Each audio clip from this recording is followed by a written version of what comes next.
दोस्तों, ये कहानी उन सब के लिए है जो 90s में दादी नानी के साथ टीवी के सामने बैठकर अलिफ लैला, विक्रम बेताल और चंद्रकांता देखा करते थे, जो हवेली के राजों, जादू के किताबों और तलाश के सफर में जीवन ढूंढते थे।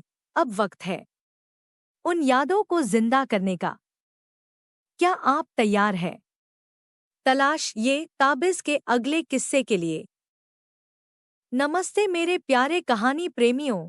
कहानी शुरू करने से पहले एक छोटी सी सलाह है। ईयरफोन पहन लीजिए, आंखें बंद कीजिए और अपनी कल्पना को उड़ान भरने दीजिए। यकीन मानिए, जब आप सिर्फ सुनते हैं तो कहानी और भी जादुई लगती है। तो तैयार हैं?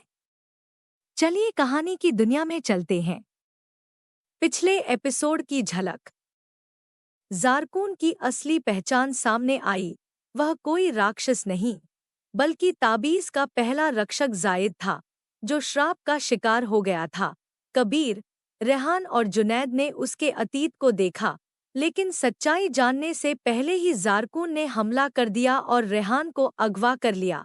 अब कबीर के सामने दो रास्ते हैं, भाई को बचाना या ताबीज़ की अंतिम कड़ी को सुरक्षित रखना। अब वर्तमान में कबीर और जुनैद खड़े हैं एक गुफा के द्वार पर, जहां ज़मीन खुद सांस ले रही है। गुफा के अंदर से आती है एक आवाज़। यह है आत्मा का कुआं, जहां प्रकाश की परछाई और अतीत की परछाई एक हो जाती है।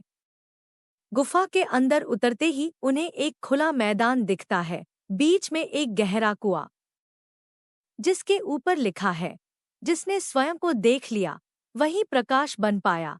जैसे ही वे कुएं के पास जाते हैं, ज़मीन फटती है और जुनैद अचानक कुएं में गिर जाता है। कबीर चिल्लाता है, पर उसे ऊपर ही रहने की चेतावनी मिलती है।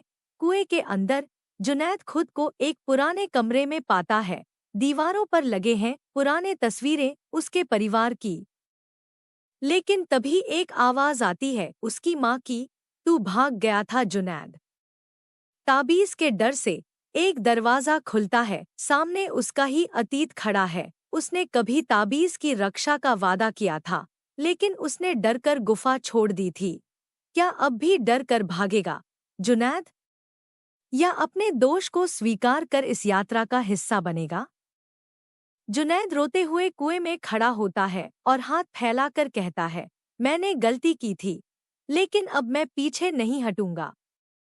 कुएं से अचानक एक रोशनी निकलती है और जुनैद वापस ज़मीन पर लौट आता है। उसके हाथ में है ताबीज़ की तीसरी शक्ति, आत्मा का मोती। अब बारी है कबीर की।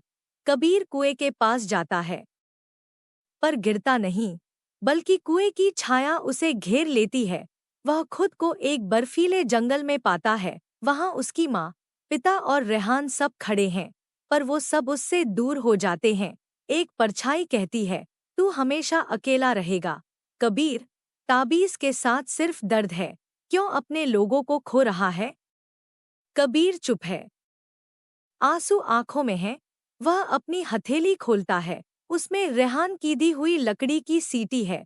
वह उसे अपने दिल से लगाता है और कहता है, मैं रेहान को कभी नहीं छोड़ूंगा, और न ही उस वादे को जो हमने किया था। ताबीज़ को ज़ारकून के हाथ नहीं लगने देंगे। अचानक बर्फ पिघलती है, आवाज़ शांत होती है। कबीर फिर से कुएं के पास खड़ा है। उसके सामने उड़ती है ताबीज़ की चौथी कड़ी, बलिदान का चक्र। जैसे ही दोनों बाहर आते हैं, उन्हें एक आईना दिखता है, उसमें रेहान की झलक। पर वहाँ एक परछाई कहती है, अगर अगला द्वार खोलना है तो एक को पीछे छोड़ना होगा, हमेशा के लिए। जुनैद चौंकता है, बलिदान, यह चौथी शक्ति का नियम है। अब अगली राह है बलिदान का द्वार, जहां ताबीज़ जागेगा, लेकिन सिर्फ एक के त्याग पर। तभी गुफा फिर से हिलती है, ज़मीन से निकलता है ज़ारकून का चेहरा। अब वह और भी विकराल है, लेकिन उसकी आंखों में एक सवाल है, क्या तुम में है बलिदान की ताकत या सिर्फ बचपन की जिद?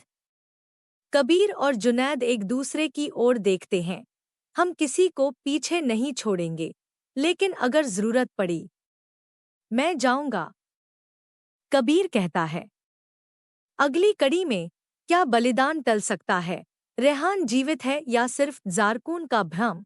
और क्या ताबीज़ अब जागेगा?